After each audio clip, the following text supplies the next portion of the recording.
Hello दोस्तों, नमस्कार। आज मैं फिर आपके सामने एक कहानी लेके आया हूँ, एक फौजी की कहानी। ये कहानी एक सैनिक की है जो वियतनाम में युद्ध के लिए गया था। युद्ध समाप्त होने के बाद जब उसके घर लौटने की बारी आई तो उसने अपने माता पिता को सैन फ्रांसिस्को से फोन किया, माँ और पिताजी, मैं घर आ रहा हूँ। लेकिन घर आने से पहले मुझे आपसे एक बात पूछनी है। मेरा एक दोस्त है जिसे मैं अपने साथ घर लाना चाहता हूँ। क्या मैं उसे ला सकता हूँ? बिल्कुल बेटा, ये भी कोई पूछने की बात है। हमें तुम्हारे दोस्त से मिलकर बहुत खुशी होगी, माता पिता ने जवाब दिया। लेकिन पहले एक बात आप लोग जान लें, सैनिक बोलता गया। युद्ध में यह बहुत बुरी तरह घायल हो गया है।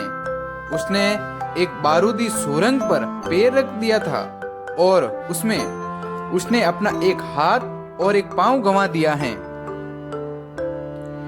उसके पास कोई जगह नहीं है जहां वो जा सके, इसलिए मैं उसे अपने साथ रहने के लिए लाना चाहता हूँ। उसकी यह बात सुनकर उसकी माँ बोली, बेटा, तुम्हारे दोस्त के बारे में जानकर हमें बहुत दुख हुआ। हो सकता है हम उसके रहने के लिए कोई जगह तलाश कर सकें। नहीं माँ, मैं चाहता हूँ कि वो हमारे साथ रहे। लेकिन बेटा, अब पिता ने कहा, तुम समझ नहीं रहे हो कि तुम क्या चाह रहे हो। इस तरह का अफाइज व्यक्ति हमारे लिए कितना बड़ा बोझ होगा। हमारी अपनी जिंदगी है जीने के लिए और हम नहीं चाहते कि इस तरह की कोई भी परिस्थिति हमारी जिंदगी में दखल दे। मेरे हिसाब से तुम्हें अकेले घर आना चाहिए और अपने दोस्त को वहीं छोड़ देना चाहिए। वह अपनी जिंदगी जीने के लिए कोई न कोई रास्ता निकाल ही लेगा। यह बात सुनकर उस सैनिक ने फोन रख दिया। कुछ दिनों बाद उसके माता पिता को सैन फ्रांसिस्को पुलिस से एक संदेश मिला जिसमें उन्हें बताया गया कि उनके बेटे की एक बिल्डिंग से गिरकर मौत हो गई है। पुलिस के हिसाब से ये एक सुसाइड केस था। दुखी माता पिता ने तुरंत ही सैन फ्रांसिस्को के लिए फ्लाइट बुक कराई और वहां पहुंच गए। वहां उन्हें शहर के मुर्दाघर ले जाया गया ताकि वे अपने बेटे की पहचान कर सके।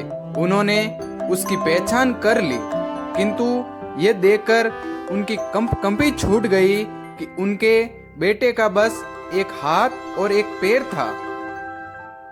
दोस्तों, इस कहानी में जो माता पिता हैं वे हम में से बहुत से लोगों की तरह हैं जो अपनी सुविधाओं को सबसे अधिक महत्व देते हैं। वे उन लोगों से प्यार करना या रहना या समय बिताना चाहते हैं जो दिखने में अच्छे हैं, स्वस्थ हैं। वे ऐसे लोगों को पसंद नहीं करते जो दिखने में स्वस्थ, सुंदर या स्मार्ट नहीं हैं, जो किसी भी रूप में उनके लिए असुविधाजनक हैं। वे ऐसे लोगों से दूरी बनाकर रखते हैं। लेकिन कभी कभी उनके इसी व्यवहार के कारण उनके सामने ऐसी परिस्थितियां उत्पन्न हो जाती हैं जब उन्हें पछताना पड़ता है। दोस्तों, कैसा भी इंसान हो उसकी मदद जरूर करें। जितना हो सके अपने हिसाब से मदद करें। जब किसी की मदद करते हैं तो दोस्तों उसका फायदा जरूर मिलता है। तो दोस्तों, ये हमारी कहानी आपको पसंद आई है तो कहानी को लाइक कीजिए, शेयर कीजिए और चैनल को सब्सक्राइब करना ना भूलें। धन्यवाद दोस्तों।